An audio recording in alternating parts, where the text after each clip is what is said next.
jawaro na tele de badi mun kana da ko ngafale ko na tele jawaro na da ke ba manata Shy Boy Money Shy Boy Production.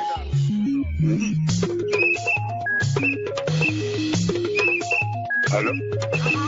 Running late. Asulu aywa Belorin stava singola Baba Manta Belorin stava singola Baba Manta Belorin stava singola Baba Manta Belorin stava singola Baba Manta Makamana anata Iba manata anata Karelo dubo yakili majama Karelo dubo yakili majama Iba manata anata Makamana anata Karelo dubo yakili majama Karelo dubo yakili majama Sanyi jama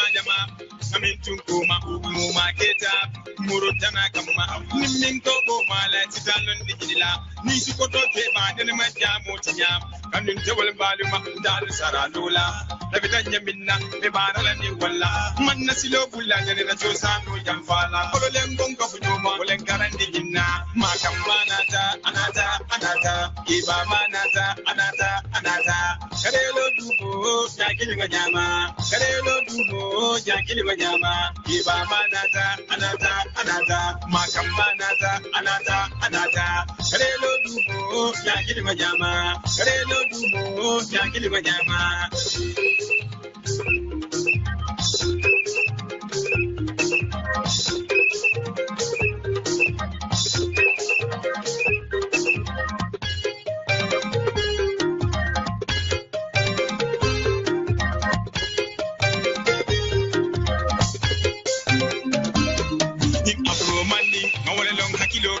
King Afro Manding, Nawalon Sondomo Kang, Atosano, Nawalon, Walating Balakang, Mumamalaketa, Fekawala Sulotun, Virinjana for Manding, Nagambia Jang, Natale, Najan, Kwe Mobenita,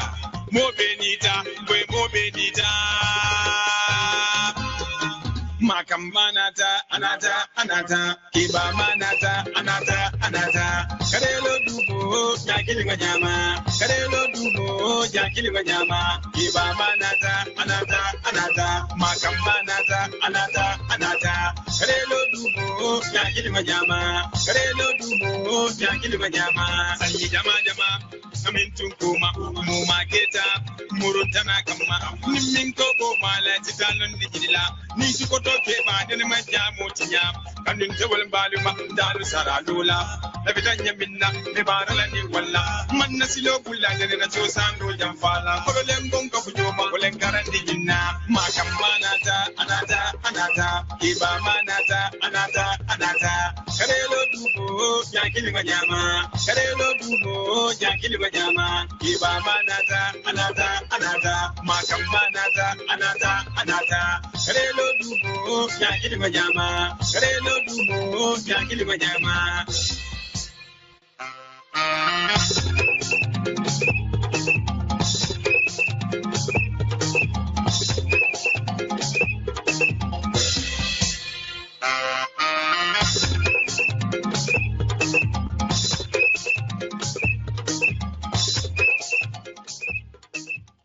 Yes. Good morning, good evening, good afternoon. Ambadingol mbal kontrona mobe Tony Kontrongola. Albe lamoy kang menyanta program wala kabwale Gambian Talent Radio ka sambale nan lokung.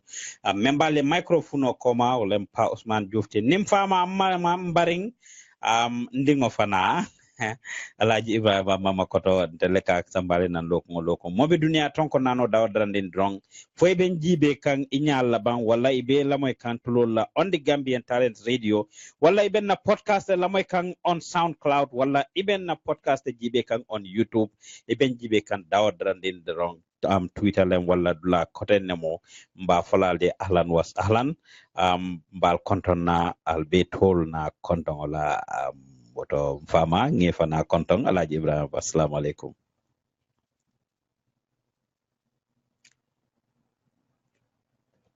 Alaji naam iko nyaadi mbe kontron na kontron ro moy ela ko moy senata alama mabela jarla amin ya rabbi amin jannimbe tenten nawlay ko ngasalo boy fe ka fole nya dindi ya nke bayata muluta farafe nyen kuluta je mandinkol konon kata salibola wato wati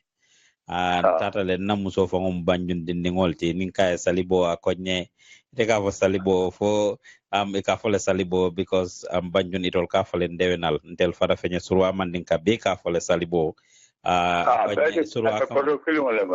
surwa kan o yalon surwal ka fole ndewenal barente I grew up used to ka fo salibo fa kan tonye wala salibo ikaye mune makotote salibo jannimbe te salibo wala mo ngasalo bo alfe mana comme sural ka mo ndokale ko ndoka sural ga ni mo sewo soto ala be sewo ko no inare ka ndokale okay ani salibo mbe mo ko do ko non mo le amera ko ngasalo be wala me ko do dina hani ngana mbe sewo le fe salola ala mamma be la jari ni yango ni nyolo wala asalo burfe alama na shalisi alama mabela jarima yare bi nyoloma ya ko nyoya amin yo dindi won lumen do ya ta wol kata wol ya me on de kan saliboto ni na ta bawo jumani ya ko na ta salibola e bure o ta ya dila na dindi ya ta mo din nin ta salibola moya ko nya alama mabela jarla ka fole chemlakat bari alkala atel ka fenne ni kaji ko do le expect nin nate yaay ko nya alama ma be la jaar lan ko man de sambana jang ko do ma tuman nena yal nañ fekke dewen dino yanda se on la jele wo man sambana mo kana ñoo se on je bana man jawya bar dinni ngol yalo wo me sambana je ko wala mo ti bonga kawalem ka boy fe mbefe ani mbefe abekele Telbongo ka ho mbefe okay mbefe wo mali andayo kilenga nek ya ado nyale kayara fo woto kuma yata bake woto ka fo ngasalo boy fe yalomba last week drum bringa program moke ning ibasar bringa salola ko ka chamba fo kanjenko ntel gambia no ku jamabi je me yalon kon ka kele man reason nyim fangolang tumando ba me a sabu purinka oke ngakuma kilin fo jenko hani salo fango nasita teng ye mo beje bizere mo bebe boring wala bitani nala le nyino jana sun salibayo jana anin ku kotangol melni salo nata nyola bari ala yake mo jama melka oke ni e nyinin ka mune salo sambanang bannaning sunkar salo wala le ngomen ka fa mune a sambanang eta fo nole wala ye nyinin ka fang me atina amen kanyin holiday beke ta fo nole adun kam famfa ko lambe borin na wala haninde actual ritual sol fang anyanta tala nyamin ala farlol na la sunnol fang mo jama ben kono dewo fo no la alaji bari nga kuma yandi sifa ke amin ibuka lon fang soko gambia ni salo sita mo be nyaka tara trending ku kilinela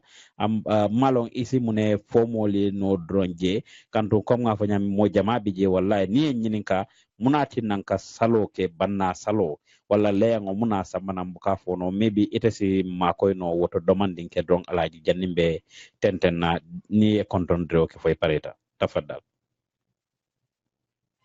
banna salo man ngole me go banna salo lo moni adene go banna salo me kala ya le faye yo man go fe moment ka tabba le baje salo moment ka kana do bale te ya ko ro for la mole mu banna te wala mu fendi la salo in fact ni ata ta man ngol la karola fa ni ole fa je banna la right to kada me ya ke no le wala nyanta faro kala ate banna bu gente wala bu me sotoke be mimbulu wala mu banna so wala de ne ko banna la salo sungaro ko mu sungaro le bari nyendo mu banna salo pase ka parole ke je ne aba ke sa jo fala screen control ni si mo le soto mo me ma control ni si mo soto banna man taro kunao wala mo me ka control ni si mo sada dane ko banna te kunna ni atara ay sarengol noma mako na ka ko ha mbita ñol be namuso ni mon la yon fa ba mo lu kala yon fa ala e sain e ka fa dingol ani la fudo kanta bam ha wolle yam fa muna sambanan lafita ye wotole ma demande le yam fa wala ngawale ko moli en ko musole ko hal kana kewlu kampande sanu ka ko e fama e samba ku kale sey Ibrahima Shibota ba dingol fala kana tela ay mila ay afadino e akay ko Shibota mbe kana tela yomu na foye akay ko akay batarale mbe watilin tanor ke ba tata ba ma akay ko yidumo Ismaila Shibota mba kana tela yomu na foye ako mbe mo na folaje ake wala mu banate atata ko kana terorla ate tata le kana ka kuma tudi anda tata le apa sindi lona dolu ko kadu ngwa na talo fonje bari ngale ya printele linno kay ko bawo be min kala nya city fundu wata e nya city kadu ni ben kan dela di kanta tuman so e ba pato ni nya bulate nya ko na wo ko mai print kala ba ya fundu wala sida nyala ay mi rota ala ko ta kanate ate ya ton kunduro kala ba e bandi kada do kala bude Ibrahima fa do kala la do ne kila da fon mala be da be mo me mi re be dum kanatela aya ade fa ya tauna ba do ni ta tafsir ko do ga ya tauna hake amanda mjindo ya shida fana ya nya tauna hake kana ko aya fano kana Allah ku so aya la da sa ko don ba jira ala kai bo la sibo na do ya ndi sa ko don la kadu yobra ala ka tesful ala de dire ala ko ako ta'ala Allah ala le teri ali Ibrahim ala mo le ko so ke yai buna de ala be teri ali Ibrahim ma teri ali ko ala ka tesful ala ke wala mala din kala to de fulanya wala mo biri asitu kor ko ba fa la din ma ko ne man kada no jela kala gol la da kai ko membe kere yalo ne ta ko le mariye ba Bika aku menegara aku kawala aku ala membakal baka aku tak danila. Ini saya nggak tahu ya. So Ibrahim apa dua lekan tela, ulah mulai yang di mana. Akhirnya tuh di kila nada aku mengi dua salam tahu. Ini mbak salam memang soto. Layang kaya tu dah dino kono kau ni mak kena dino tiada le, udah tinggi. Atige kalau nal kalau kita berapa estimasi dia aku berapa dari hadis itu berapa bah billah walada ini kuyulah yang sajula amari anak dolar kain lagi asaji baru doman ni ngambil ni hirumlo apa yang berjual lima talul enggak talul apa enggak kau beri dicari sajalah apa yang pilih lekor Nada apa yang kali saya aku nyekena ini ka bondela aku nyente paling betana hajo le jaran lain enggak ko ntasan saya dulu punya pula ala ko dulu to pada nada la yang wa kintan baru saya itu ko ko ninga sangat punya sajo le san baru mau saya kada punya ya fa udah tinggi Kabun ni pada masa dulu kemudian kita bana sadula, dulu ni kau kutol video, dah tiye. Tak bukan ala jiha, kukiling kuma. Dari lo mulai yang kana teoreti, Ibrahim mereka ada kana te sibola. Kukiling kumayata je alaji ko lasinol mel ya lonko karanderu kumol mel ya lonko ibeje wole muko pour muso ye lamoy la kewala. Surwal ka fo nyame ya degal sa jekar kanton bering asibota la follow wole mu ke lamoy fang autorité même moyla alfati ke la moyla alfala wala même be ñaato kanto ni Ibrahima fangoje ate le lahido di alala ko alla fita din kewala aya promise ko ni so din kewala mba kilim fale konole inshallah ngake sacrifice te pour nge batwala so yalong ate fana biring ala nata so din kewala nga story ni moy nyame atata le fala fita fany nyinandi la wakola kanto mo jamabi je ka lahido dile adun ibuka pare ka lahido nyin timmandi woto kuma ata bakele birate lahido nyin di alla fita nyina la ala hakilo bulandi woto la koteke ko itle lahilo di non ko ni din kewo soto ibe kilim fale kono lo pour kam batwala so atata fa dingo e wo fana nata song amen pour aya fo muso nye muso fana nata song so ate ye lamoy alala le ay lahido men di alala sontama ate fana dingo na la muso fana nata song ate fanama woto anglewol ka fo wole ko what goes around comes around yemen ke drong ika wole soto suru al ka fo me lu way rendi sal xola nacha ngamira woto kuma ya batale wole bi nyon lungo sabu wole makata sabu wole banna fana sabu kodi imadi yakop mo ko apolo da wole to kala mo ko ka ala dani fendo lay fa ka dani America ko ala be ko ala bari ko paus ba ko me bi ni te sita ko ala le betanga ke president of America bari jalal wa ite alon ko memma wulu jawo de bi ala dani wala iba dani ga bari to fango iba la dani le do bari ma la ko be kenola wo ka ke molale ni o ta ke dama jana ka fisalo nati ane ka binga kumo membo ala e atele teria muta annabiyo moluma dalla ki alma kila le ka teria ni ala de tada teria ni Ibrahima wala dinna Ibrahima sampulu ala sampulu fulan nati ay li edio kanate ila kanu dimo edio kana manke dimo gode o mala kanu dimo tede ya ala ku dimo ka sawala ko lata bak ala kanu dimo lem alaji sallungo birimbe konton nambe story nyim fola ndingo ye ndingo lembe konton kamba fole ka salola history foye anin su le am fanning everything biringa fo ndingo ye ndi muso was very quick akonya nintele mununde nte sonna yen kanatay nkae well niaje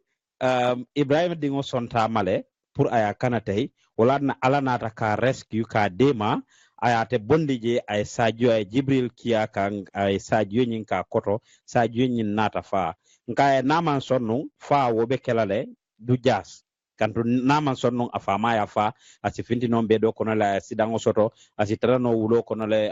bato maybe motol fango man soto asitara no wulo kono le da fengol ya fa ku sikke no alale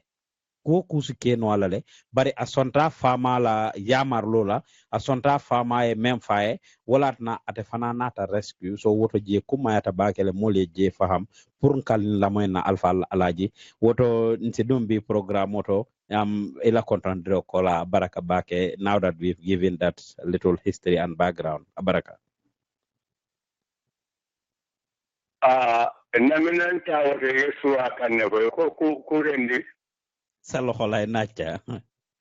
alla bida fenne la je kasha wo mufsuru account mention ata wit ba illa bida fana yefendo la je nga haklo do gambia golbe haklo to woto baake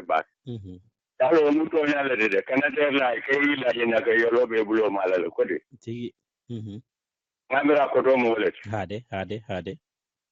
waaye bari ale fendo ko labda yo ko do ko nyekura chatta isa kanam ko fanam fonye ko do akodo ko nyaman do ba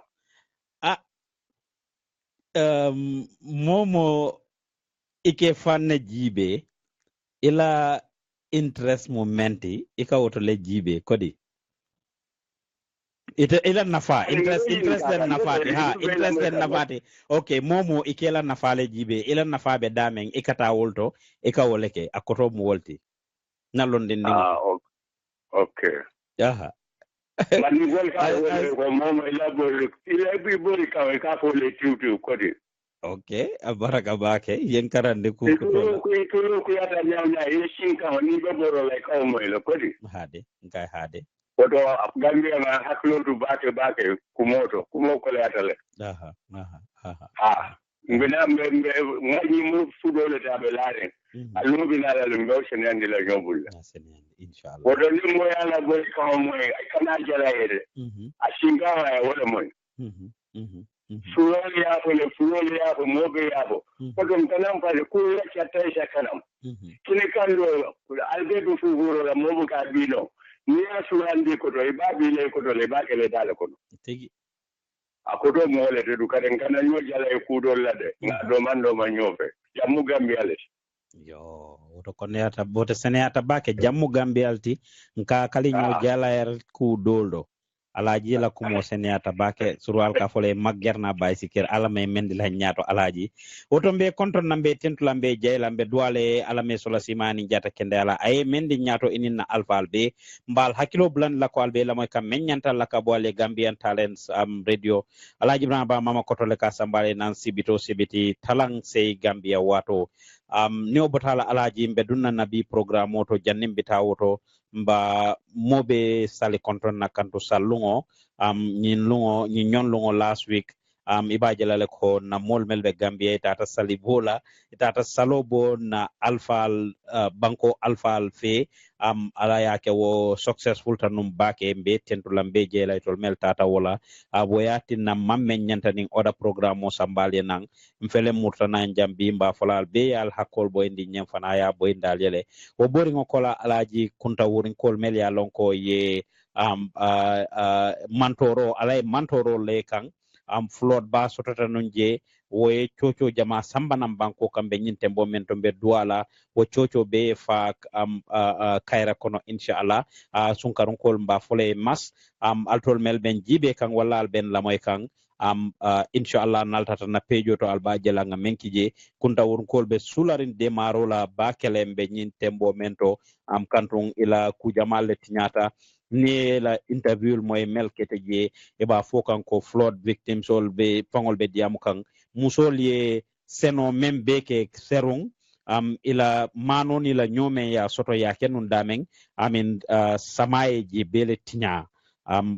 ila ku kotangol mel ba bulu ila bungol men inyantel lala je ke la damen wol fana tinyata amin ila ku jamale tinyata adon yafo nyamen komanto Gambia mu konkeli neti mo tate ntel be badin killing woto nyanta hakilot lawotole ni momo e problème soto do fana e problème soto konon be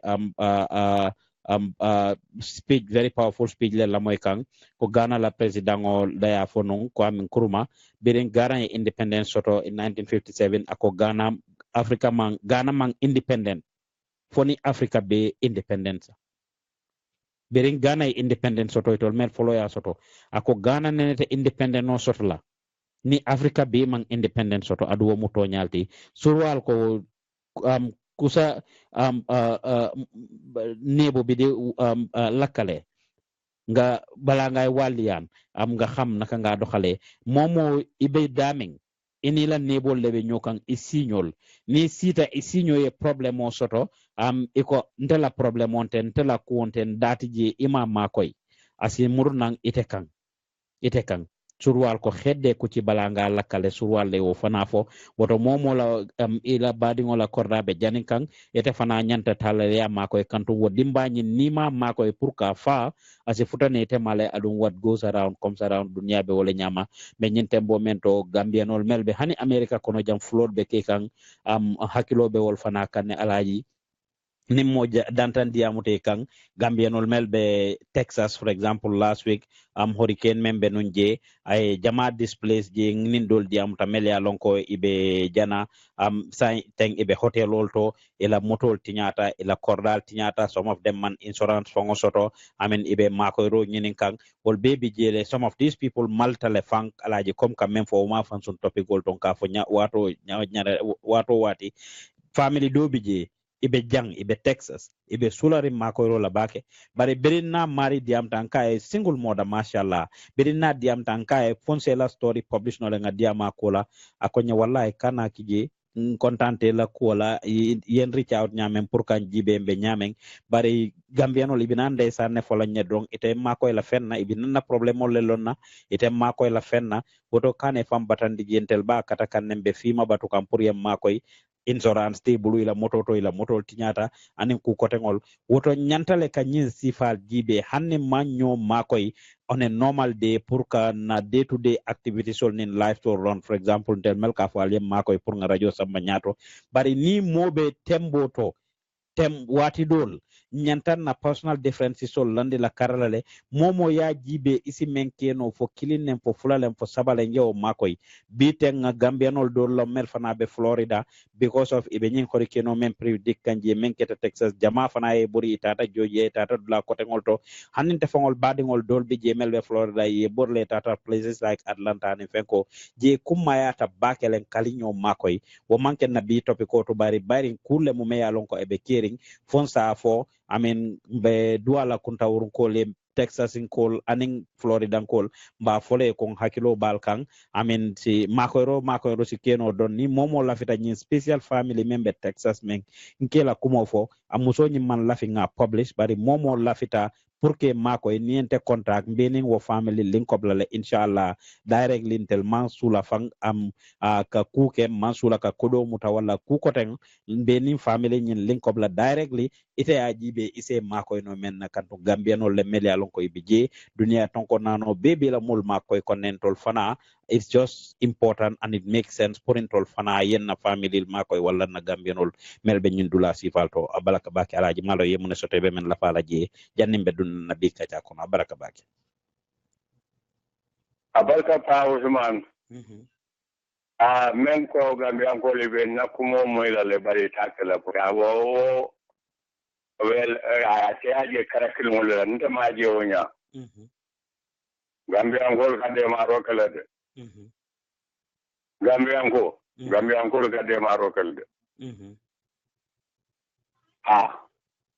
amun ka ko do mol bila jeri nyalle buga ke kilindi ado modo bije imaje ala le nyamenta misa ni ko ala nyamenta wa mol be ma de jilelale mbame fola a bobo ndale kana radoro bare ala le famo be long imaje bere inna ma sadakatu akaw sada men fo jakoto ay dumale folo nibo إنما الصدقات للذكر إنما الصدقات صدقة مالي فلو مجمالتي فلو فقراء fukara إنما جامتا ومو فقراء أبدا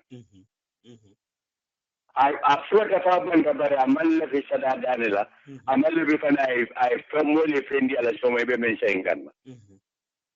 ومدي ما تعالج أجيب مسكينو دين فقراء تيموجو miskino ala yo le ken number 2 wodo me fugarolti abara buke tan temwe abuka tunya roke ada mampare katapa ada fala bara de sona ko la moy ala ko shi mari polo sala dele na di miskino la miskino dia ko awo ba fola le ka do ma so da tol ni ka ka do fugaro la so do le ma ci ada la fora man danero nyininka miskino atau bulu furing dia aku ya apa lale abe sadar lale wala be daniro kelale wala be fero kelale o kada nomba dot wala amilu na leha ani mel bado ko fokata ibe mosa membe be fola so ikama ko ro kele ye kundaru ko memfo kile fula ba kun kili kundaru be wala sotola kuntaru mu dulale de dula barka ma ba dulale mu nge to soto dulale mu melma ko ya long ka kongo ne mandu kuntaru ndo ko magatin ko let nge da ke ne bijo to man de bijo wato men nge da ba tuli ne be kuntaru ala yi tesile kinati je do ron ken ne ndi ko yala bari kuntaru la yin abina kala feneti ifo le be dulale le fa yo amo soto ko denge bari kana ke yo compagnie lawte kana ke yo hada nyer lawte kana yo ku yala momo e fe sambaje atele tamala famde ay dirinya minge wala diataye ala bila o nyala al kana sikatiye dugare dum ninda nyanga dantandinde na fata ngana politiko dundi na kur kono ningom kana politiko ba fa e karalale kontaro beta me sola da de maro lela program ba lomba fo pa de lomba ko yoro lomba man ni gol ka men na babu lole be kam ba mo ilaja ba ko ilakan ko mo to le yalete dugare nga fata ko me soma mo e fe sura sambaje kontaro kana mo e fe ngadi ala jey ala tentu al kano dabulandi politiko kono ala ali sudura adun ko la be bolo je la be yadile tiyaro kata jele bari natten gunda ba do wade dibalo na ngamme ko kunda ndo yalo na kunda man konkolo ani ko je to wadi ti macha mani to kalo wato wadi ite konko ma wolo kunda man konkolo yo motte ci le doro amanke hala terote amanke tujite bari modle foro ya ke no la nka karanyo judu nyola bori tiuti wala nkana shiko du nyola tiuti wo politician le tarefa e karala yede la politiko te nyoto yade ne brama ba e fongo samba je ko ndela bida tole la ha yo bida tole la mbula na to soto ifana ya samba ye to nyine wala yedde ani ma ko wala yedde kila ko kuma bedo ko wala yedde mawle sero mbel ko la kundaru koto kundaru fo kundaru do ne be problème soto kundaru ma problème soto ngoda kala makira ya soto le jara ya soto fen ko do ya soto ndo membe jamu la te kiyan tan de dum ay fin kijele para farma le ba to me la dum soto me alon kay fin kijele aja bigna bari kije do man ni to ko ta ya tawa ko kiyan gol dulo gonna bari ma mo kana ko yiro ndende nin to Ibrahima ba ni ngati je ma fala Ibrahima ba to kije ala ko me ke la to dinte ala nte ala kama suro ni tulo la ko ala kene ba to wala ya sainkan umbe do wala le na kala wala mo kile faro tal mutala atele ta jana alta miyaki albe kila dal bit al janale Sena Abubakar ko ma to gondi fo kala to jurma kene ba to ala ma ni ro ke du atake kene ba to mari mbexo ko yake ala le kama wala important nde la baninga wuri kiliki Gambia mba ala kama mba ge ka wato menna mba ko ala ko ngayi ndi telela abanda niano ya ko mba niano ya kankula nawo kala long dugare na karam kale fa wulo kono ali fada mol wa ka ko ka be to junula to kendo le ka mo shamba aljanna to kuru le ka mo shamba jahannama mawlo so do me ko la kuntaru koto abaraka bake alaji ye kuma le fo nyi muso manka men fo e men ko atete gambianol tamma ko la ta kole ata nyawnyanan ding atebe america le mol ka fo nyamen kula nye dula mei surwal ka fo le nyama bari menka dula yere exactly so at the end of the day but I am for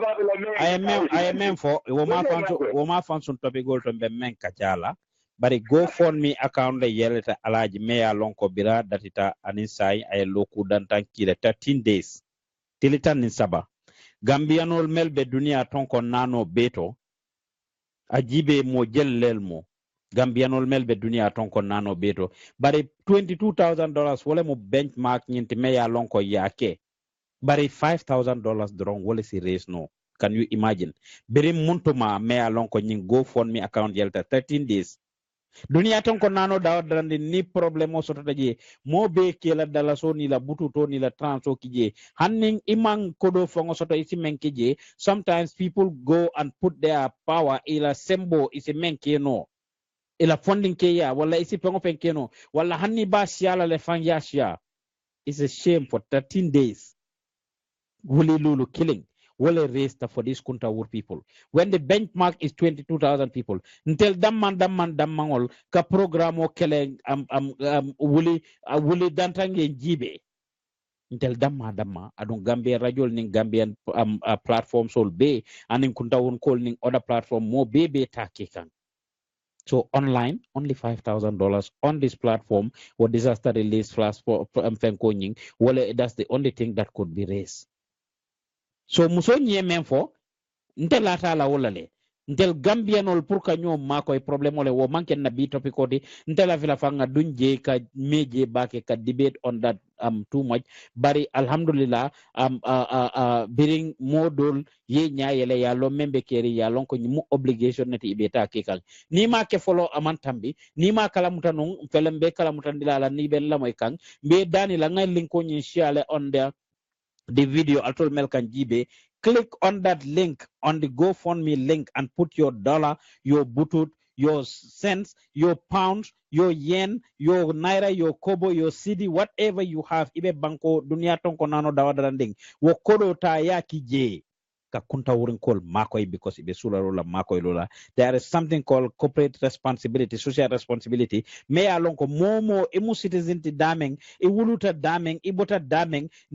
amang nyan na kela ite damala hajo ti ko ibe odrone kela problemoti. Modol la hajo nyanta kele la hajo ti aduntol Gambianol jamabi jem buka ke farloti. Alaji mbedun na je kote kele am ka fansu wuka fansu topikoti bi bayri makata alal natale murunta nang amin yen lokun tambila man program also the week before that nga banna ko kachanung anin le yang calling all of these things woto malo poe fenne so la vitamin la fala woto drong if not nsi move on comme nga fa nyame be wala kumo kachala bi mena nyendo nga kadal do amanta ko sama julo le ba julo saba ni samo city julo la e ba city julo e nyo saba jumala be juma saba la samo nyine ba sabalat samo nyine be ba Quran ko gal yaay ya gulu ya hasabare wow yo in this also membe kere ni ala yuko la mbe concentrate la wala photo wala dina ba de bita ala jolu tatale na duake tata enata batambe josi kondo na wala la adimpa na nyada inata nyadile inana nyanda kala nyadile nyando wala mbe wala katala bari nyindo membe momento wala mo yede gitu mo be kuma dime wala dina nga tempo je wote keno la kashiti abarka bake pour yin kuntar kuma gado nga kuma memfo kuma fuduru lo me alon ko mon yante haklo to laje bake dukade alkagala molla ku kenno ke ku kunuti ale politiko bindije ala bindije fen rome fenki ala fa abarka ko to men duraje yobon ke ngo politiko mo duniya lati jalni duniya be kila politiko jaw fulale mo ni jaw sarri tawale ibani ni make akabara male kakoto barama moni jawo sari mani golgo moni jawo sari rawale kanyo to kuya ama possible to te sawol be yo to di andira par mel marke to ti sawdi sila alanya e ka kara fani afo maka e ka kara fani afo du akoten du kare ngo kana dino den fani an den yo bala manyota yulu so do ne beje ne president ke da president de ke da ton fendi janda re kapani alfo ila jomi ke da janna malete ala ye wolofo no Ibrahima banga hakilo fanan do ma kala so nyini bare nga hakilo to ala la ko to de ala man ke dulu ndawde de saimbe men ko la ala jolu fele alhamdulillah rabbil alamin janni beduna alaji yolto don si mol konto mel ben jibe kan be lamoy kambe nyinte mbomento alaji esa sok dunta nang famara mane ko hay aben konto na modu lamin jabi ben jibe kan afana mba konto namba jeyla bige fay ifana bunya bije yasira suso fana bunya bije fatu koyta ko thank you very much brother mba konto na nake ba lamin junior sen afana ben jibe kan be nyinte mbomento mba fana tent lamba jeyla yankuba dabo fana be Angleterre mba fana tentu lamba jela Abu Jabi aning mam Astu Diouf mpangola system mba fana tentu lamba kontona Ismaila Tana ko very nice music mba fana konton na Ismaila Alaji Fodali Jaju fana ko bulof rek mba fana tentula ning Ismaila Njai halam be fana tentula ate kumandiro kele komanto bari wato man laynol yele ambe laynol yella sign drong pour nin dunta bi topi goto na lafita kumandiro kele hala ko I was calling on Skype baraka bake mba tentula Bob Kamara ko nice music aning John Njai John wol bebe jibe kan menjinte bo mento mbe tentula mbe jela ila jiber ni makang kom nga fo nyamen don ni momo be Angleterre ila fita kumandiro kela 0161818777 161818777 Melbourne Sweden 0855926651 0855926651 membe Angleterre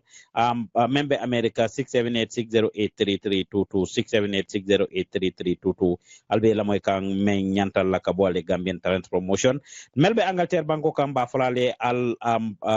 yaye money transfer support kanton they are proud sponsors of Natobaski programo be tentlambe jela momo la fira kodo kila Angleterre banko kan drong isi yaye money transfer contact no wala bok alsi mana boutique contact melbe Gambia fana lafita western wear la ka tubab bayol sang and tubabu fengol ibe siarinje mana boutique abelatel kunda jaman. For more information you can visit Mana Boutique MANA Boutique on Facebook wala yaye instant services YAYEH instant services beten lambe jela pour makoy romen ya ken mole during the Tobaski program abaraka bake alaji woto bi meng hejilal nyanta sela nang dol nata dol be silo kan nang imam futa nang hejjo banta ila farlol keta officially keta alaji ning ajaratoti tafadal si wakacha kumande alaji baraka bake baro ye baro to yelmandi mulu ko denga salam banambe min kala doro wala alhamdulillah rabbil alamin wa salatu wa salamu ala rasulillah nga ala tendore nga nabi jeri ate meye nyaada kudo dinna nyina ñu Gambia ane ñu haj asa ni ko ñu Gambia ane ñu haj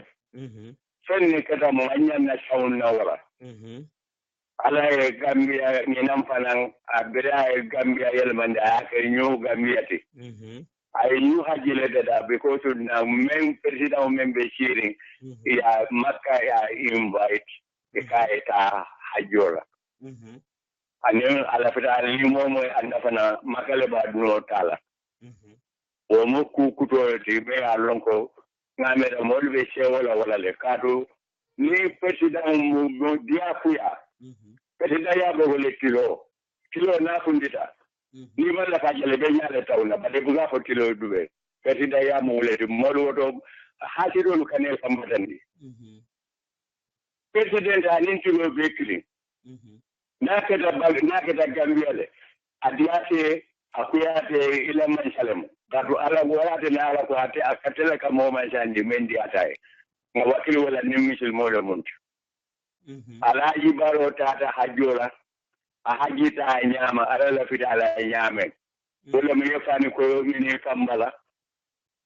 ajetto ka kay e kasanke bu ndo be fen kala tare bulo kono ibul ke so ko kilin alala yella junu bolu kafaro dani ye tu ala dani ni mol be mulia e kana ma nya ko den ke e kana muta fen ko den ke de kana ala ko ten toto je e kana to fen ke je ado aya ke o nyale kadum ba ko si kan fodi di lati abulu ken so ayo la ka ba beroka abe duaka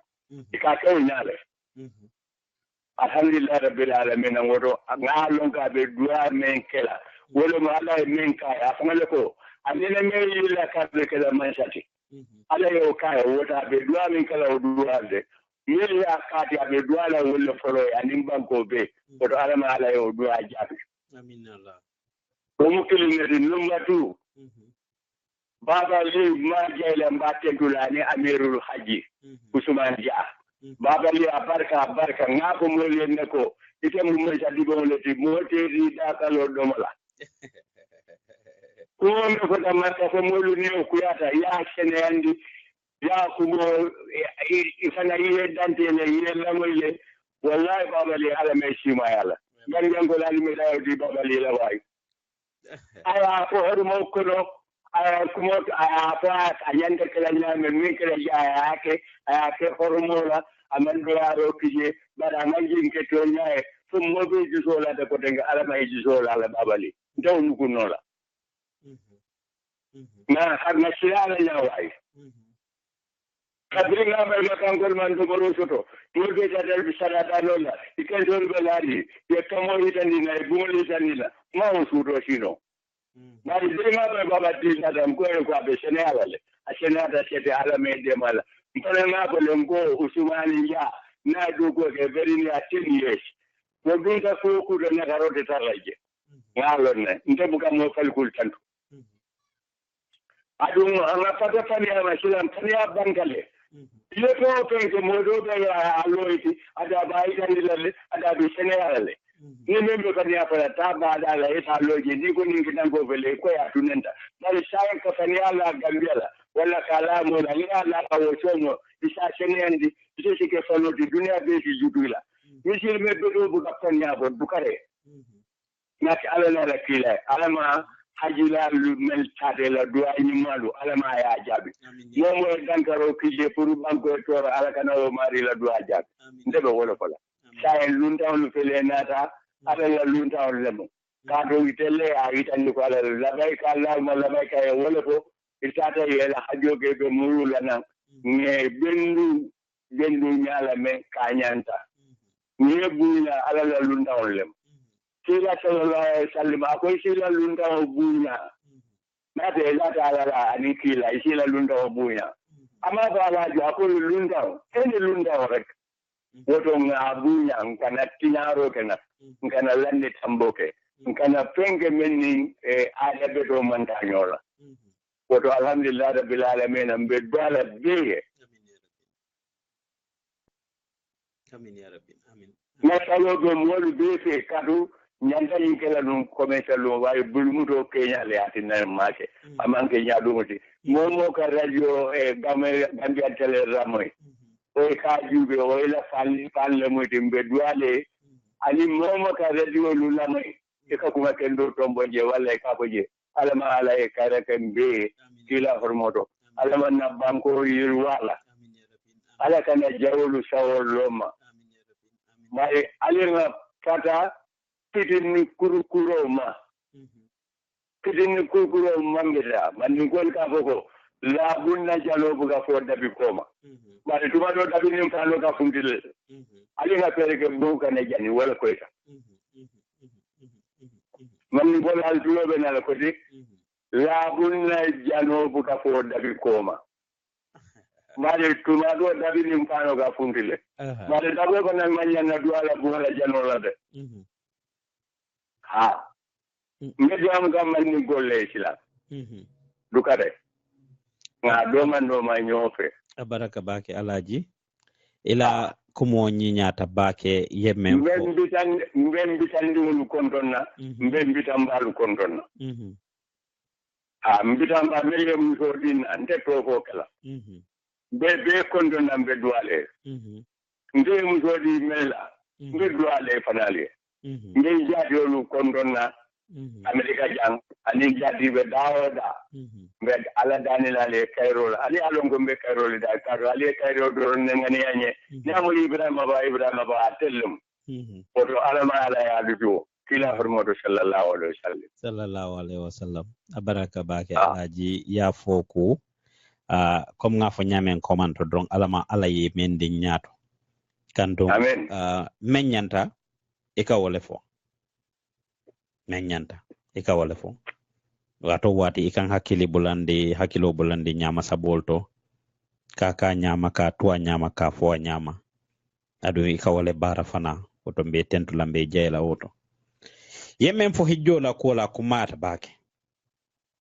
ala yemen kumandi je wole kataje labaika allahumma labaika ya wole fo biradi minta ala ko kilaye kumandiro wala nyantetema oto men nyanta o meta janne akaye kumandiro le nyantetema ite kumandiro ke futandiro on telebe o kela ka sindi ntelebe o kela adon aya sindi momo ye danku jannibe fala foy sitaji alamambe niyo silama alamambe mako ela por ngataji amin ya rabbi amin inshallah nin tata fana nga fengo fem baraje alama sonnala nga ku ke duwaje alama alaya jabi melbe tata makanyi nan e seytan nan kayra kono walla ibe silo kan iman futa polo mbe congratulate la mba fole marhaban mba fole congratulation alamela hijjo mutala alamela dual jabila alama inshallah yemembe nyininje alama alaya dila nyin kusifal betia tabake dunia be kolea kan o kolea be kan alaka mol mako sango sang meliano isa joy fongole wala isi jamaji je e dingol sa joye pour yeta soko tubabu dun kol bantalankol alfal yal kontong yal tentu yal jey mbota Gambia ama meye demande lon jele berin tata nata ngam menji je aning alfal kamel fo tubabu dun kol bantalankol ni mantanu Gambia mafo Gambia titade bari abe kole ala bake kanto ko mako romel ya lonko abije family jamal bije mel ya lonko sainteng ibe content ding wala they have an average lifestyle Gambia idingol melbe tubabu do anim banta wala sabu wo mam min ko melbe Gambia wol mantra do kola wallahi mantra ke kan ila family bari bantlankol ba katakan ba ke woto Gambia no be dawadan ni ba katakan drong alama alay jo ay sosimani jata kende ala en banko makoy ay fitino bayje ay fitino bondije kana sabati adon Gambianol mumo betolete inshallah ngalom alla de maro kan anim fanala kata ndingo kan wotekel alaji nyim makata dum comme nga fo nyamen jihadolem comme nga fo nyame ya fo nyamen komanto farlole fanamu ni meya no pour kata ye la hidodi ye la wati lulo sali ye jako bondi ye isunta lulu njango muneti kata maka ni ano ni ala ye soala ye kumandi itate danko mami da fendi ata woti duniya kono ala ye kumandi ye dankama mami da fendi ata woti duniya kono woto comme ka fo nyamen bere nga lutax Gambia du dem show last week ni ivasar nga domandi ma wotole mol kam menke nying hiji wato kono woto tambitale pari momen lafita tala jari kana ke famma je koti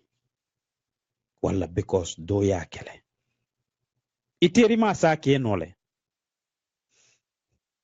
ifana e pare kake ay kela motivation ti barin kadda men to fo wala mu akana ke sina ya koti competition because aya kele kanyo compete fo imano yake wala ita kubula jeme alonko amanyam fang ibita kodole tapale la bang wala ibita ku kote nekela just because ite teri matata just because isinyo tata just because modo tata nkakala ke woti alnga kuota ngaka nyama ni aka nyama ya fo nyama ya tuwa nyama ite batala woto mbe mobe hakili bulandi la woto pour ni makatale wala ku kotengol soko dina kuol nting hakilo tuje ngake falillahi ala la kuodron kataji comme nga fo nyame ni la farlol noma ni ala ye makoy ite nyatri na ku dolla hani la family fang inni ka nyomoy te dantan neng isi nyomoy na family tata ninang bering arafa binakela 2 days before arafa amoyo mandia arafa tata fa tambita a day or two because of arafa la dimo and how demanding it was with everything involved iman telefono nya fango soto bari yettaje every day instead of yela farlol ko iva ya fo nyame wolong soko nyin jegun dingol iva ko dol katare kono le yake competition oti ni tata fo je ka fo ko ha nte barata le ndita no nyina bi salol wala la farlol meli nyanta kala ya be tuje They just want to go to the Kaaba. They want to go to Rasulullah Jamangoto and all these places. Kaminje teleto ke natalji wala ka video ka dundi Facebook. Ni ala e men dema inena manta wala nyanta tala jari ise hakilotu woto meltata nyina wolta tambitale bari ni ajen ka jema domandin ke don pour mel sitano jari wala amin the year after or whenever ala e so wala ise hakilotu woto ya lonko amin itata jele pour ke fanjindi famaji dulalemu kanto niaje mansal tata je presidentol tata je minister tata je amin dunia mo bota dunia kon nano beto inila makamo itata je albe kanyanta yela fengol bondi albe ka ku kilingole dung albe ka ku kilingole fo albe ka bara kilingole ke woto famaji dulale wototi ni tata je millionaire ning memam fensoto ibele kanyanta woto albeka ku kilingole ke albeka bara kilingole ke woto nyantang hakilo tula woto le nin tata maka ngalombe mala nyamenji now technology e mol batandi bake itata je and all you are doing 24/7 is yetara Facebook yetara internet oto ibe natala ibe video kela fo emaila farlol fangola wato soto pour kake 24/7 ibe Facebook live 24/7 ibe Snapchat 24/7 ibe Twitter danko don dunia tonko nano safo ko ha nyinang pa Usman tata makale nata dum e kam molla baro le nyini je molla jaylo wala molbe men folema ebe o donne sotole je bari niake alala min kila kamma ebe o to sotlale woton demila je jari nabe kala inshallah jannabe murla na maybe si woto kacha bari men gena kumata sai be men kacha kan wole mun nin tata fon nata mel kake. As soon as people start venko sung banna bantala drong ikaje molka bo dunia ton ko nano to sokoni Gambia lem badingol kabo banko kara nano beto banko tonkongol beto pour kana ko kana alaji le konton wala kana ajara le konton ajara me alon ko 1 week later or 2 weeks later le bina kan kombota salola a week ago exactly a week and 1 day ago 9 days sign. Some of them have not still made it home. Imagine like a day or two after banna mole adati kanas workono. Tabirol be kela. Kalerol be jonkila. Anin ku ko tangol mel ya lonkon ka kije. Tinyar ba me ya lonkon ka kije. Jongol bina ibe kuol kela ibe and special attention be dilela. Jalol bina ye be include je ngake tele fule kilim fula saba program multi alaji na wala ajara to soka musol nyin kien bal be dunna orol be dunna jana ya ketele kilim fula saba program multi hanning kawando be kala jefang e buka moy because of the fanciness and the luxury lifestyle that ngaki alaji malon yemune soto ibe ila fita mun la fala woto alaji kacha be bulu baraka. Pailan. Namu. Dukare kana muloni Roshiti. Nta kala muku, nkaento kala muku. Ya kidele mabanda. Nyadi. Alright. Bari ndefana ita baila ndefana nda baila ndefana boy Ibrahim. Aha. Mani gol ko. Aha. Kulumbo bulandi lu makono. Tanate badala. Yalo nka mani ka kawo men ko ebuka ko dunia mu kutu ba julu kundo re ngole. Aha. Pero nje ni kutu ba bela julu kunda kana ya fo be jimela ya tombo. Ibe sila le yesu ngol tili ya mondo mondo. O mu fere be balti de ah. Ne wa kutu ba julu kundu da jurma da kana jime. Sile. Aha. Yesu ngol tili yana ka kunyoma. Ye hajo ngemol botala ka ko men kije. Dunia atabuka tembe nole. Alunda bunya. Ala le yafo. Kila ko isi lunda bunya. Ni lata ala le lata kila isi lunda bunya. Sai lunda bunya la le yanta hadulo sorola. Bunya aro, anindu aro. Different to bije le ba fo fenkil mo le motiba. Bunyaro nimmo. Anindu aro. Aha. Bunyaro me di akola be kele do aro ti. Ite le yanta hadulo sorola wala ifaya. Hade. Emana ko momede. Aha. Ito ma do mo foto. Aha. e tata Sadio don ko wuli woro pour ka kana Ibrahima Baye aha ibela do asojo fo do asila na ta be bondila e ma lunda buya ni lunda buya woto e fa do yale lunda yanta buya la le bari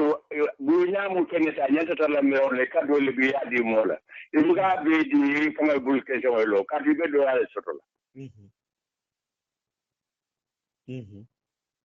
wotumo ndela dunia in fotis ni mo ala ni mo ikafole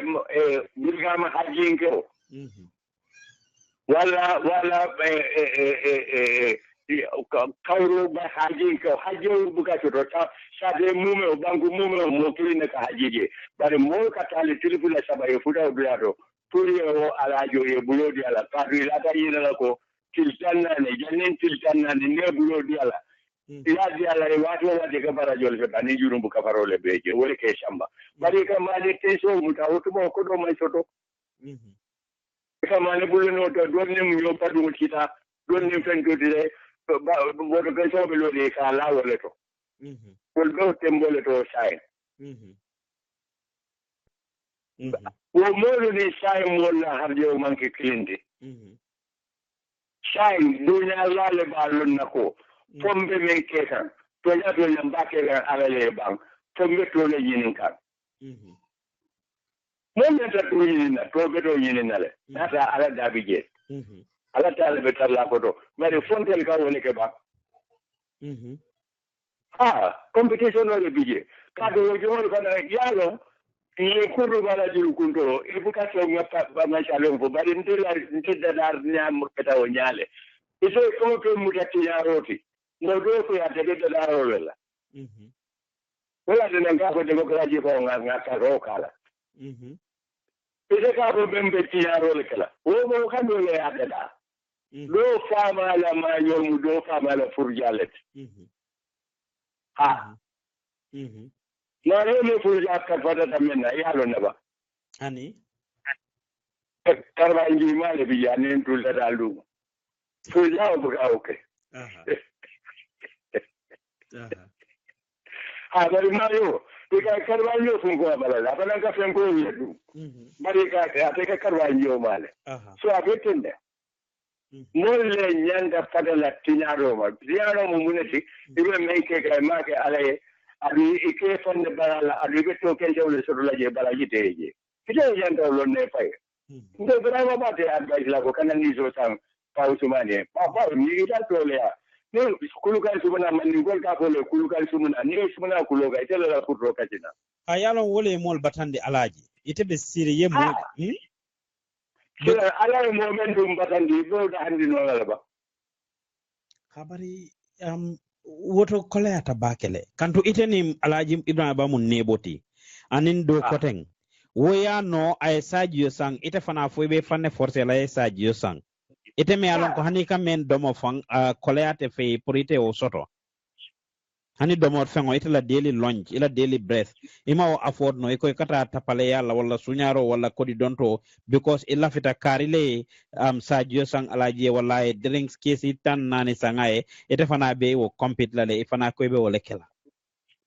sometimes alajil fangole kanyim program bari wati dol molle ka idea sol dila kanyinta yake program bati kom nga fo nyameng yake program bati motata maka nata be bataring anala o bata ba amin inyante lala ye fonyonim be yalone makabe kolari nyameng barin lafta kala program moti tilikilim fula saba tabirol be kala jane be finkela pa Usman namu discount dale mise telefon nga yimme ko naminanta nyento nyanta duala mole mel kam la kodota e ka tiketo chamoye ay tamaka nyanta duala wole bage la wo hadiyo fo ala sakafu atuta wole yake ba male ba fo yake modole ba fo yake barine ba aliyo ko do fo da mel be tuadu du yalba ka fo mel tuadu malawlu semestral wabdu malawlu mo nyanta duale ala ila har yow firi amin ya rabbi amin ala ila har yow firi kadu hakita ne momo yini ka ko na dimbale be sabaga mag mo nata dwala mo manya na nyina la walla dole fama nyole samba dole fama nyolu bandale bari wol tiye bari mo do jube yaate alala kilae ilate wa nyanda hajila le ya hajinde wallahi har yo ala kana kundu alama ala yo kafu ani melkela wululale samba maka ka ko dama ni fama be wol samba maka hani wala family bi yele kilin tombol kono ni har yo ya itandi yelo kilin samba wol kono maka dukara ma ko la bantam koliye ko melbe dayo da tuwawdu malawlo alama ala har yo kafu bar al kam minke su alama ala kana o banal bulu mukk ya rabbal alamin mo yenda dula tele mo beti kadum bilalo ne mulatina makata yalla to ko nge tawlan plus wallahi mo melbe baluren gambia do ila gambia la do re bala e man tara sunyaro le man sunyaro bunda toro yalla ngo titano makade ko to bule tamaka ba nyaada hani ka jo wulule la karo ite to nge tajan ba tikado sanola wote kedola wota ko loka bo bantale woto nga do bantango le kana ko wula mami ko ka ko dula do e wula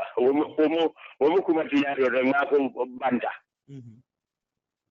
ni mo go da ba ko te ka ko america e ko wula yala wo kuma man aman tembe ibo bantale fundi te yala wala ti woto kuma ya kala fo ila kuma yimbe da barin kala ni na wala abite le agulo bulandi wala woto mbe sewori mbake ko wala mbe mobe jelo wala mbe tendula wala mari jaro e buyaro wa kayande adu e twenne ko me important abake no mo bata na maka abukala be minkela dukare li abula ti danda sino ha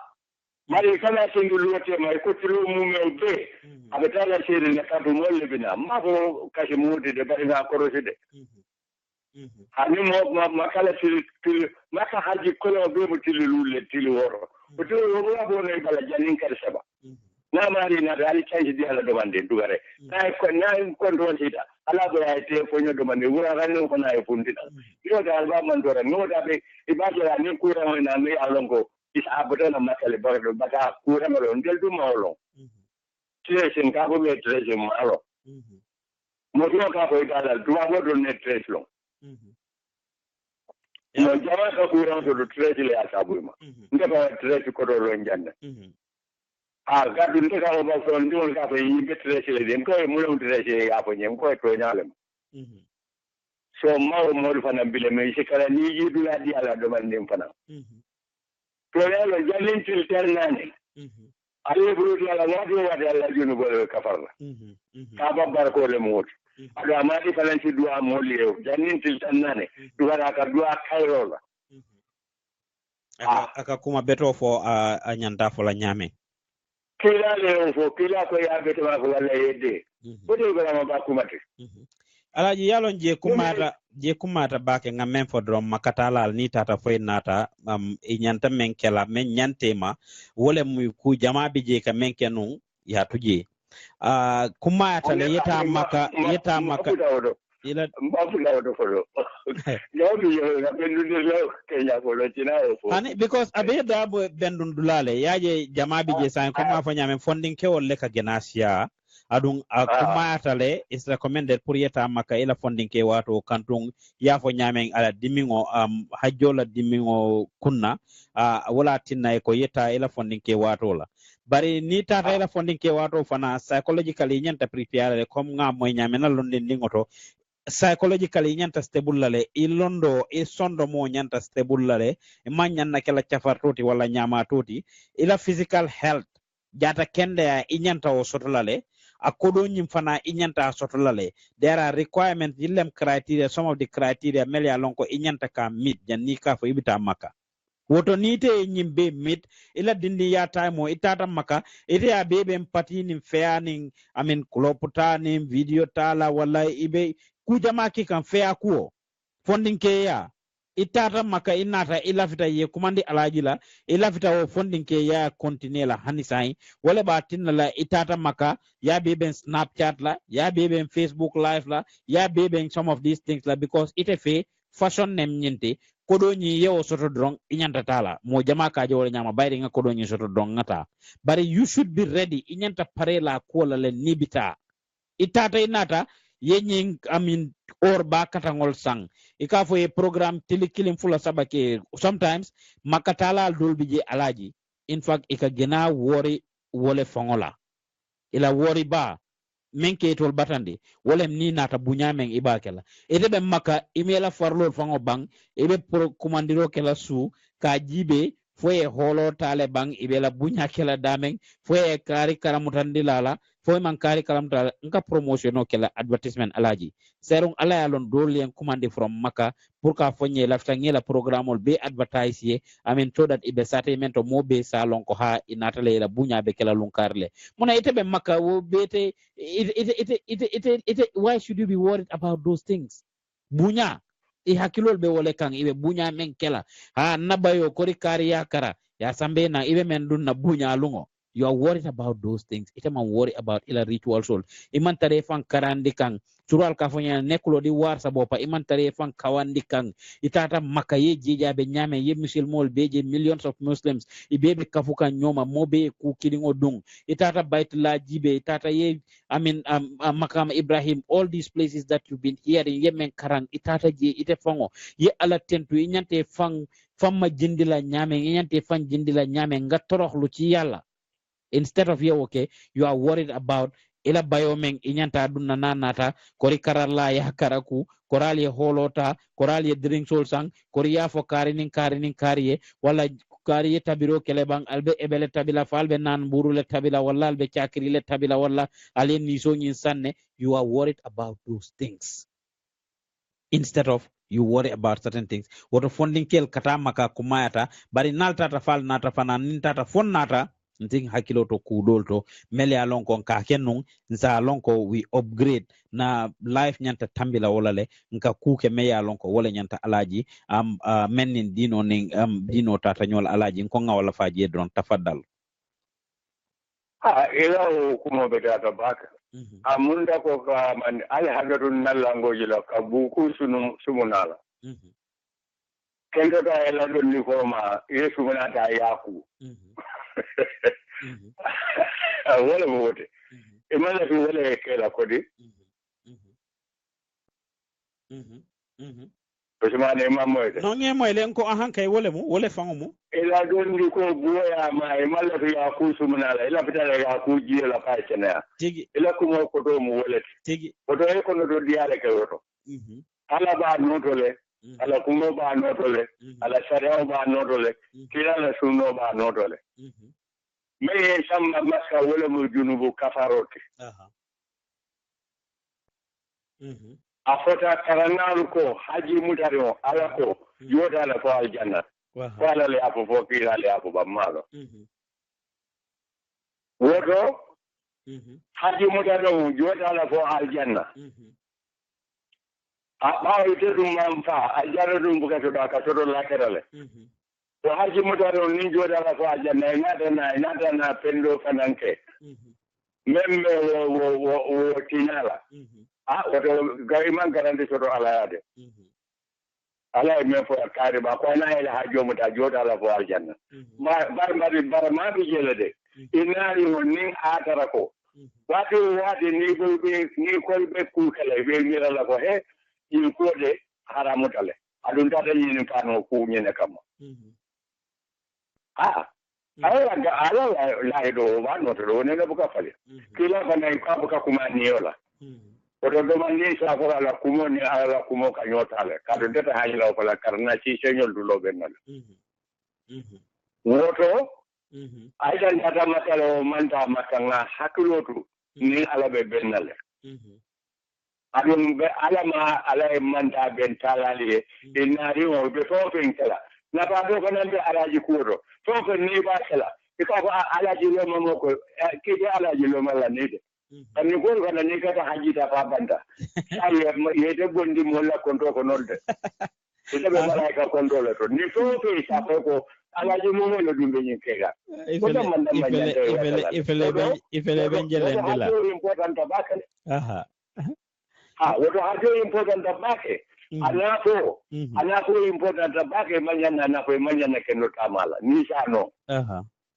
aha ila kumo wole min iye wo fo yen hakilo bulandi imam babali fe anya me ayo fo nye ko man to mba interview kan akonyi yalo nimu ustaz wote wala imamo mol kamera ite manyan na live sotola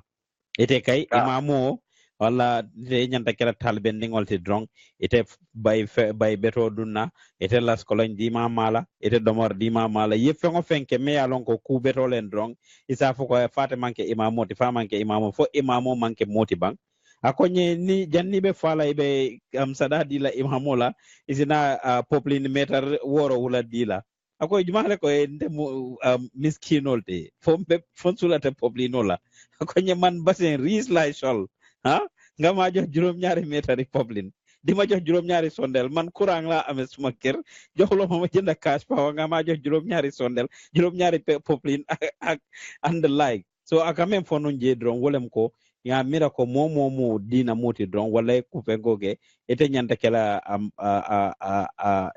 ite manyanna life soto la dal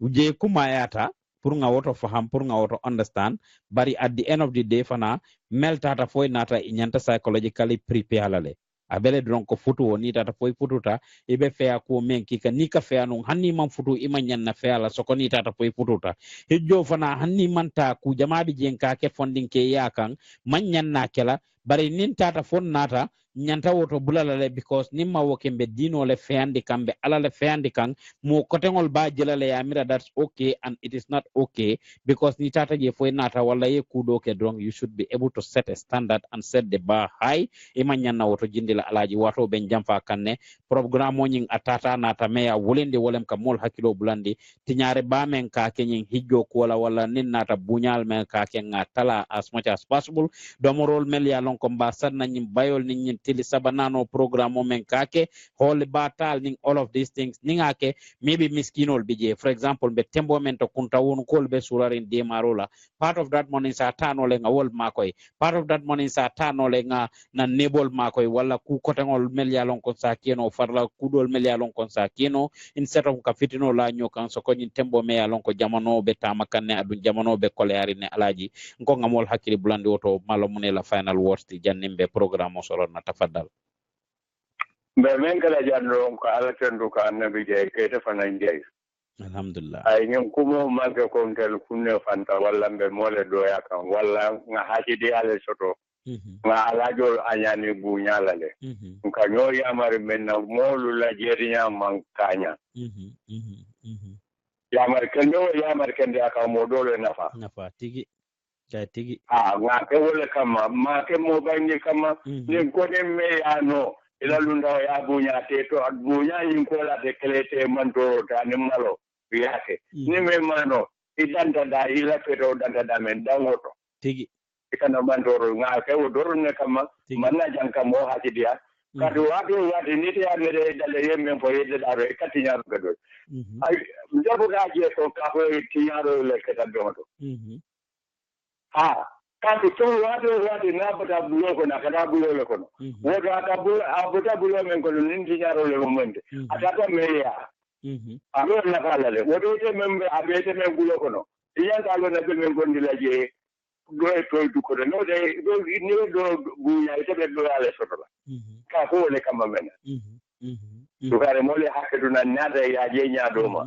bari mbe duala be bay mo ma ko mo kan ala ji kondo ma ko mo kana buya kana ngole kane fampaje membe do ya sabulema tigi abi o man kan tele ko moti tilale ko kamo to menyi ya da wala mu tema kundan kote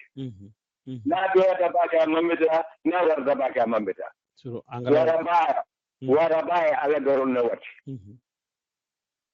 ngam kama ni ka ndo mol ba fola la peta nga hatu ta ko jada ala le warandi ko kumonte fe arontale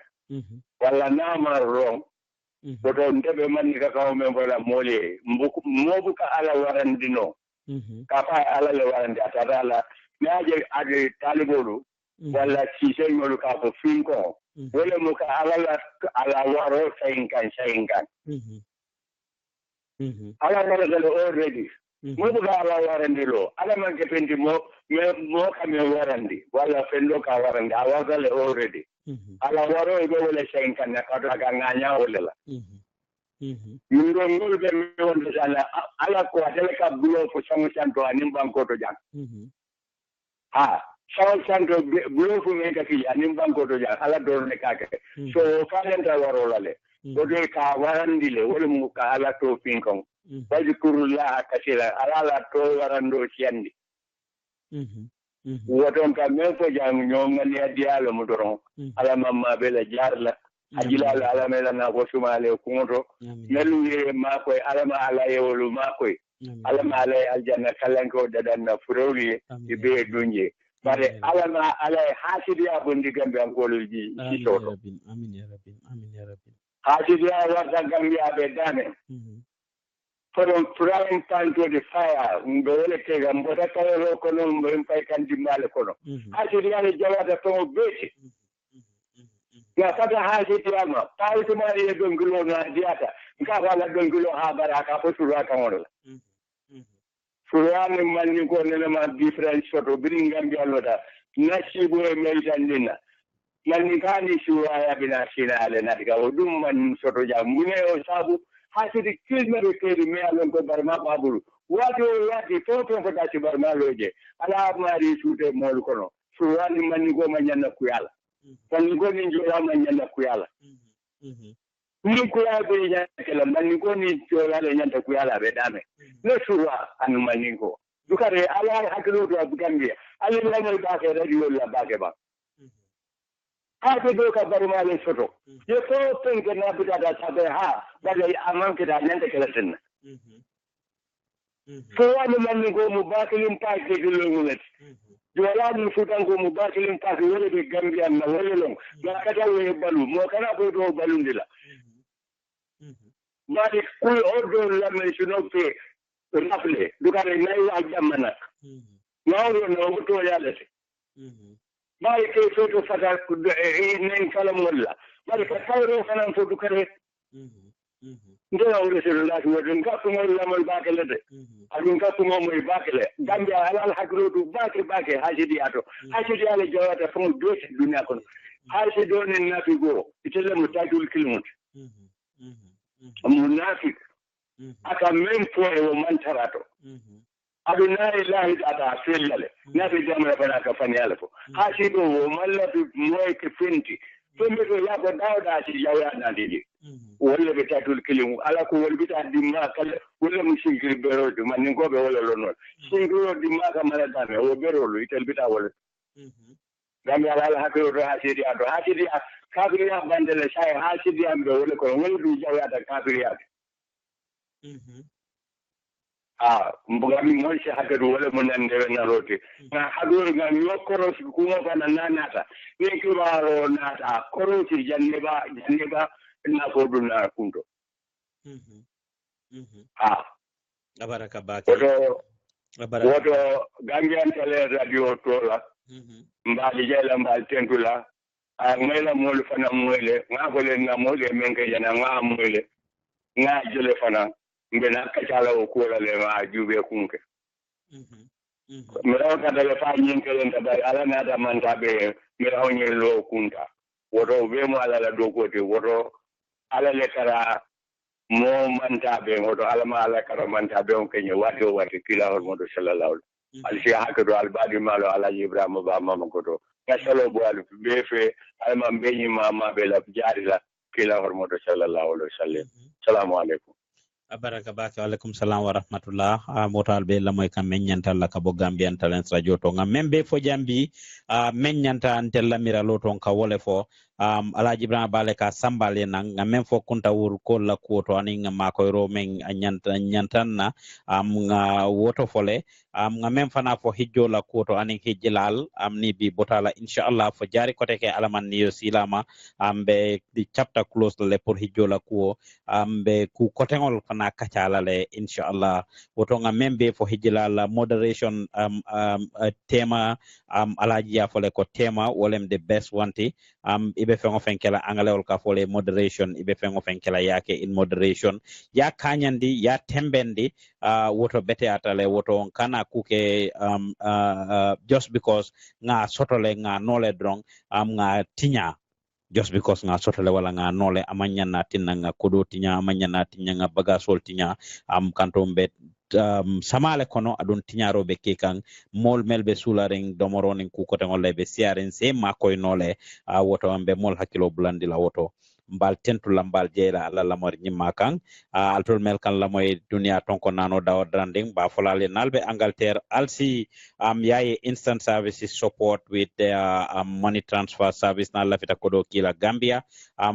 yaye instant services on Facebook ibe wotole walla bok mana boutique même pana be Gambia alsi contact no mana boutique on Facebook mbal tentu lambal jeela alla lamor nyimma kan until nga murale nanjan lokon koteng inshallah Gambian Talents radio Alaji Ibrahima mama kotola sambale nun assalamu alaikum follow kon ko tekki akana nyina taluta gambe du den so la moy saman ning ibasar ala baraka jawaro na tele ala baraka badi mun kana da ko nga fale ko na tele jawaro na da ki ba manata Shy Boy Money Shy Boy Production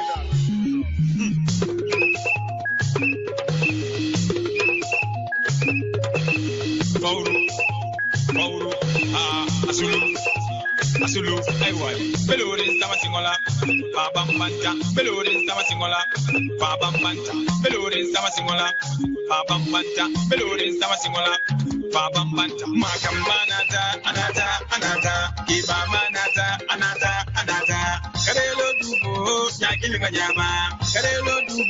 Jakili Majama, Kiba Anata, Makam Anata, Karelo Dubo, Jakili Majama, Sanyi Jama, Amin Tunkuma, Muma Keta, Murutana Kama, Nimin Togo Mala, Titalon Nigila, Nisikoto Keba, Denemaja Motinya, and in Tewel Baluma, Dal Saralula, Evitanya Minna, Ebara and Walla, Manasilo Bula, and Josano Yamfala, Olembong Kapuma, Olengarandina, Makamanata, Anata, Kiba Anata, Karelo Dubo, Jakili Majama, Kiba Anata, Makamanata, Anata, Karelo Dubo, Jakili Majama.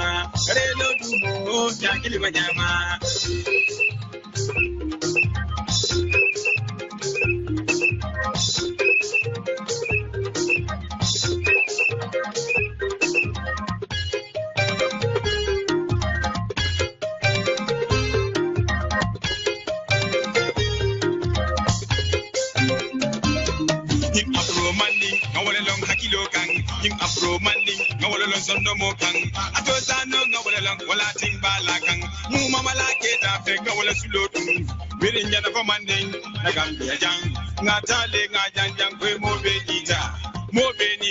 kwe mo benita. Makamanata, anata, kiba manata, anata. Karelo dubo, jakili majama. Karelo dubo, jakili majama. Kiba manata, anata. Makamanata, anata. Karelo dubo, jakili majama. Karelo dubo, jakili majama. Sanyi jama. Amin tunkuma, muma keta, murutana kama. Nimin togo mala, titalon nigila. Nisikoto keba, denemaja motinya. Kandun tewel baluma, dalu saralula. Evitanya minna, ebara la ni walla. Manasilo bula, nene chosando jamfala. Olembong kapujoma, olengarandi jinna. Makamanata, anata. Kiba manata, anata. Karelo dubo, jakili majama.